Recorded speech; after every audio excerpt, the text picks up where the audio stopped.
first of all, thanks for your time, Nick. My pleasure. Thank you. So you've told many things downstairs to us.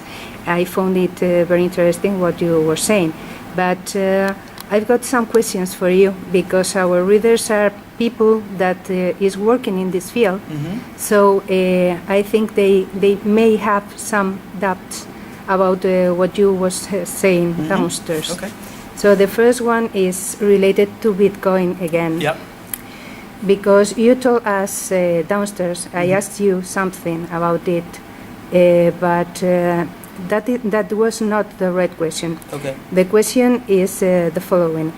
Do you see any bank, for example, becoming or buying any Bitcoin manager? Oh, Not okay. Bitcoin itself, Got it. but Got a it. manager Yeah. of Bitcoin in order to emit Bitcoins and trade with Bitcoins? I think that there are certain banks that have bought Bitcoins themselves to experiment with them and understand them. But I think that the goal of the banks, at least in the United States, from the research they have done, is to build a competitor to Bitcoin that they can manage and control and so on. I think that they're all very intrigued by what Bitcoin is, by the idea that you could do transactions across continents, that you can do them in small, fractions of pennies and so on. Especially as more people get smartphones in the next few years, and you have people in Africa and India and so on that will be able to buy things on their phones. So banks are very excited about that. I think that there's a lot of worry about them. They're worried about Bitcoin itself because it's still very unstable.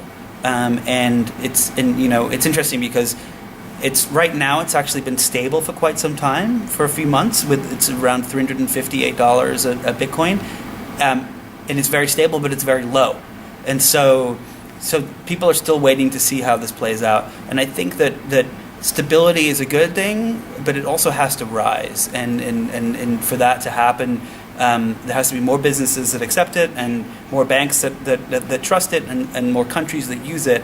And so until we see that happen, I don't think that you'll see banks buying a Mt. Gox or a Bitcoin server or something like that. Not that that exists anymore, but a Bitcoin exchange. I think that you're going to see them experiment with their own and watch the market very closely. The last question for you is the following. You've told us downstairs about wearables, about glasses. Yeah. You've told about Oculus Rift and also about Google Glass and other experiments. Yeah.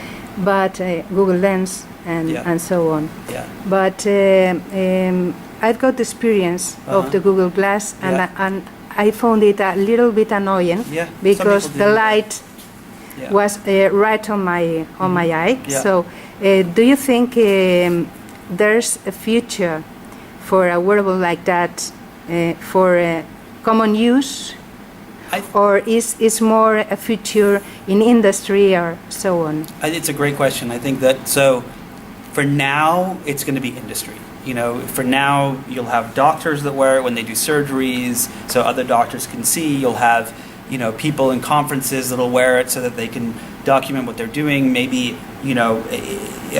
if someone comes to your house to fix the electrical and they don't know something, they could patch in their supervisor who could watch and say, oh, you need to move this wire. I think for that, it's going to be huge. It's going to be everywhere. For the everyday use, I think that the privacy problems are really scary, really intimidating for a lot of people. And at the same time, the distraction, I think, is still too much. So what I think is going to happen is the watch will become the important thing for now, and because that you can put away, and that you can, and it doesn't have to be on all the time. You can hide it. And once we're comfortable with that, in the same way that we were comfortable with flip phones and the clamshell phones and things, once we're comfortable with that, then I think we'll start to see the technology get better. The bigger problem, I think, is not necessarily the light in your eye. It's that they're clunky. Google Glass doesn't look good. It stands out. The screen's too weird, and I think that the technology is not ready yet. What I think will happen is eventually it will look like this. and the screen will, there'll be a way that it's projected or something. There'll be something that maybe isn't even invented yet.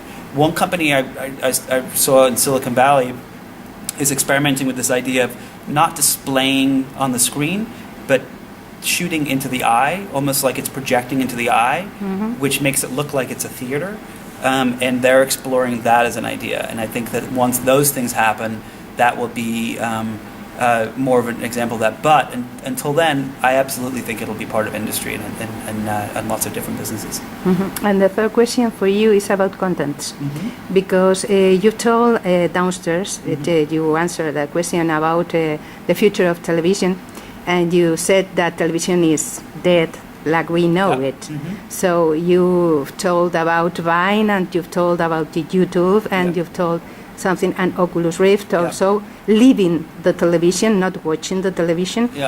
But do you see content? Some people say that content is the king in this world. Do you agree with this? Absolutely, or not? In which sense? I think that it's when you look at these devices, right? These smartphones, we had no idea that they were going to grow so quickly, that so many people were going to use them. That when Apple first brought this out and they made a deal with AT&T, right, in America, the cell phone carrier, they had an unlimited data plan because they thought, well, what can people do? They can send emails, maybe they'll check the internet once in a while. 2 months later, they were like, we got to get rid of the unlimited data plan because people are using them too much. They had no idea that apps would exist. They had no idea that that it would replace our televisions and radios and all these things that have happened with this device. And what happens is with these things, you want to consume content. That's what we do with them. We play games. That's content. We read the news. That's content. We go on social media and look for content. On social media, if there was no content, there would be nothing for us to do on there. And I think that that as more people get these devices and more people come online, more people will be looking for more content. And I think that's you saw that there was a slide I showed where it said that from BuzzFeed that social has replaced search for people that find content, and that is because that's what people are looking for. And so it's not just without the content, it's just a screen. It's just it doesn't do anything. And I think that what we'll see happen and what we've seen happen and continue to see happen is that the best content will be the stuff that people will consume. Thank you very much. Yeah, my pleasure.